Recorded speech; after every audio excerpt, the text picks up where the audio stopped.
This is a female, 22 to 27. She's black and a Libra from Miami, Florida. The male, 28 to 34. He's black and he's a Leo. Oh no, a Leo? Girl, what is wrong with you? Sign of issue. His insecurities are starting to drive me crazy. Wait a minute, insecure Leo? Where they do that at? All right, let's see what's going on. Hey, Miss Deb, give me your wisdom. I've been dating this guy for a year. Until recently, he seemed damn near like a unicorn. He has good communication. He's affectionate. He's respectful. He's not stingy nor broke. He loves his mom and cares about his family. He's ambitious and actively working towards his goals. The whole nine. But now all of that hasn't changed. But he has increasingly been showing me his insecurities regarding me. I've noticed how he's a lot more clingy and showing me crazy signs.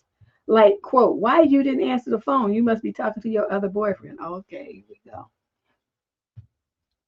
Here we go. Or, for example, if I'm out with the girls and we take a photo together and he sees some random guy in the background, it's like, who's that? He sees really close when it's a total stranger. I'm in awe because he was not like this before at all. He says it's because now his feelings have gotten deeper. And as he puts it word for word, quote, you know what I think it is. I think I'm addicted to you. And quote, I'm scared to make it official because what's mine is mine. I don't want anyone near you looking at you, touching you, which rubbed me the wrong way, as it should. He's the same one who originally told me all of his exes or women he's spoken to lied about talking to someone else or cheated on him, and he left respectfully once he found out.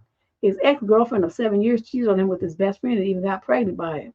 It's a year and a half gap he's been single. He's afraid to be used or treated like a trick, end quote. Should I break things off with him? Absolutely. This is the only issue I have with him, and I've never dealt with an insecure man before. He says it's because I have no pattern and I'm very spontaneous and random, but I don't think that justifies wanting to FaceTime me and demand to see who's around me to verify I'm being, quote, loyal. I tell him repeatedly that he's being crazy and should get therapy as I'm not his ex, and then he apologizes and says he'll do better, but I don't see any change. Being with you has shown me how deeply I'm scarred from previous women, he says. What you did, I would have dumped him the first time he asked me, what did you say? Why didn't you answer the phone? You must be talking to your other boyfriend. That would have been a dump moment right there.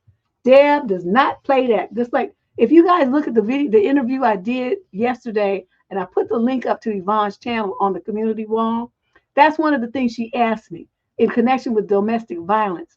You know, she says like she in her mind, you know, as her perception was that it came out of nowhere. I said, oh no, there's always signs, but women ignore them or they don't know what they're seeing. It's one of them two. Either they do and they ignore it, or they don't understand what it is that's going on, and so they stay in a relationship because they, you know, they're unaware. They're too naive. But this is how it starts, though, and this is exactly the example that I gave her. Well, not exactly, but you know, it was about. I told her I don't even want a man asking me who's on my phone, but so it was about phone, but a slightly different question. You don't get to ask me nothing about what I do, where I go, who I'm doing it with. Nothing. You don't get to ask me that because I had a daddy and it ain't you. Okay, so you don't get to ask me those kind of questions. And I was explaining to her, these are the kind of things, this is how it starts. They ask you these kind of questions, which is trying to establish domination and control. The second you answer him, the second you start giving him the information he wants, he knows he got you. You've already led him into a position where he's going to be controlling and dominating you. When they ask you questions like this, you shut that shit down and you say, look, we're not going to even go here.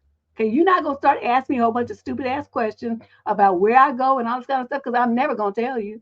It's not your goddamn business. Do I ask you where you go? No, because you're a grown man. You do what the fuck you want to do, just like me. So you need to get this real straight. If you have a problem with that, there's the door. You better hit it. Because if this shit happens one more time, this relationship here is over.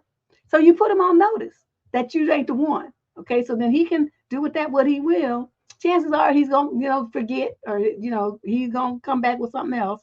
And then you'll end up dumping him anyway. But yeah, to accuse you of talking to your other boyfriend, that's some sick, twisted shit. And see, what most women would do is defend themselves. Well, no, I don't have anybody else, this and that, this and that. And once you do that, you open, it's like a black hole. You can never help him feel secure enough. You can never tell him enough times that you're the only. He's never going to believe you anyway, so why waste your breath? Yep, you shut it down.